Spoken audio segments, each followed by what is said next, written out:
ಸ್ವಾಮಿಯ ಸಂದರ್ಶನಕ್ಕೆ ಯಾವಾಗಲೂ ಸಮಯದ ಬದಲ ಈಗಿಲ್ಲ. ಏಕಿಲ್ಲ? ಶ್ರೀ ಲಕ್ಷ್ಮೀನಾರಾಯಣನ ಅಂತರಂಗ ವಿಲಾಸ ಸಮಯವಿದು. ಒಳಗೆ ಯಾರು ಹೋಗಕೂಡದು. ಇದು ನಮ್ಮ ಅಪ್ಪಣೆ. ಸ್ವಾಮಿಯ ಸಂದರ್ಶನಕ್ಕೆ ಯಾವ ಅಡ್ಡಿಯೂ ಇಲ್ಲವಲ್ಲ. ಬೇಕಾದಾಗಲೆಲ್ಲ ಬರಬಹುದೆಂದು ನಮಗೂ ಅಪ್ಪಣೆ ಆಗಿರುವುದು. ಅಡ್ಡಿ ಮಾಡುವುದೇ ದೋಷ.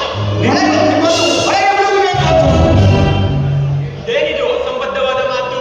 ದೀವಾಸದ ಅಸಂಬದ್ಧ, ತ್ರಿನೇತ್ರ, ಚತುರ್ಮುಖ, ಸಹಸ್ರಾಕ್ಷ ಅಂತವರೇ ಬಂದರೆ ಬಿಡುವುದಿಲ್ಲ.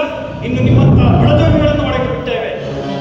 ಭಗವಂತನು ಐಶ್ವರ್ಯ, ಅಧಿಕಾರಿ ಇತ್ಯಾದಿಗೆ ತಕ್ಕಂತಿಲ್ಲ. ಆತನು ಸರ್ವರಿಗೆ ಒಂದೇ. ಆತನು ಎಲ್ಲರಿಗೂ ಬೇಕಾದವನು. ನೀವು ಬಡಜೋಗಿಗಳು, ನಿಮಗೆ ಎಲ್ಲವೂ ಒಂದೇ. ಭಗವಂತನ ವಿಷಯದಲ್ಲಿ ಯಾವುದೇ ಭೇದ ಭಾವ ಇಲ್ಲವಲ್ಲ. ಒಳಗೆ ಹೋಗುವ ವಿಷಯದಲ್ಲಿ ನಿಮ್ಮ ಪ್ರಯತ್ನಗಳು ಸಾಲಬಹುದು. ಬಾಗಿಲು ಕಾಯುವ ನಿಮ್ಮೊಡನೆ ನಾವು ಚರ್ಚೆ ಮಾಡಲು ಬಂದಿಲ್ಲ. ಶ್ರೀಹರಿಯ ದರ್ಶನವಾಗುವ ವಿಷಯದಲ್ಲಿ ನಿಮ್ಮ ಅಡ್ಡಿಯಂತೂ ಸಾಲದು. ಒಳಗೆ ಹೋಗುವ ವಿಷಯದಲ್ಲಿ ನಿಮ್ಮ ಪ್ರಯತ್ನಗಳು ಸಾಲದು. ದ್ವಾರಪಾಲಕರಿಗೆ ಇಷ್ಟೊಂದು ಕರುವೆ ನಮ್ಮನ್ನು ತಡೆದಲ್ಲದೆ ಮರ್ಯಾದೆ ಮೀರಿ ಮಾತನಾಡುವಿರ? ಇವರಿಗೆ ಬೇರೆ ಸುಮ್ಮನೆ ಹೋಗುವುದು ಇಲ್ಲ, ಕತ್ತಿಗೆ ಕೈ ಹಾಕಿಕೊಳ್ಳಬೇಕು. ವಿನಾಶಕಾಲಕ್ಕೆ ವಿಪರೀತ ಬುದ್ಧಿ.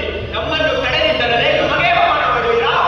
ಇಂಥ ರಾಜಸಾಮಾಸ ಉಳ್ಳ ಗುಣವುಳ್ಳವರು ಭಗವಂತನ ಸೇವೆಯಲ್ಲಿ ಇರುವುದಕ್ಕೆ ಯೋಗ್ಯರಲ್ಲ. ಶ್ರೀಪತಿ